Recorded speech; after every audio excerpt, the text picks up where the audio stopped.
I know that we all understand the seriousness of the moment, the seriousness of the situation that our country is in.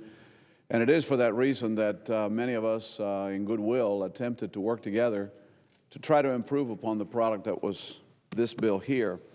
Fact is that as the process went on, I felt like I really could no longer support the effort because it was not going in a direction that I thought was prudent or useful to our efforts. The fact is that in this bill that we now have before us, we will have a bill that is larger than the House-passed bill.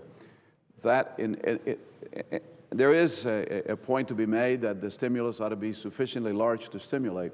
My concern is that it does not stimulate and that too much of what's contained in this bill, and now the substitute, which will be even more expensive than the original bill or than the House bill, that we still do not do the kinds of expenditures that are not part of an appropriations process, but part of a stimulus process. I wonder just how much of this bill we'll spend out in the next 2 years and how much we'll spend out after that. The state of Florida is in dire need. The state of Florida is going through the most difficult time that I can remember in my adult life. Unemployment is almost double digits, and every corner of the state is suffering from the foreclosure crisis. We do precious little in that arena, which I understand to be something that is so desperately needed. And at the end of the day, we're going to be spending a lot of the taxpayers' money with not too many other opportunities to get it right. We cannot continue to spend at this level. So it is incumbent upon us to get it right.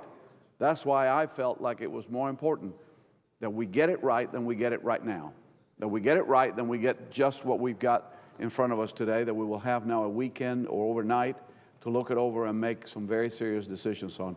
I frankly commend those who work together in a bipartisan fashion. I think that's what we should try to do. But I just don't think that there was a good bipartisan construction of this bill. It was done by the majority, and then it was too difficult for us to try to fix it. Thank you, Mr. President. I yield the floor.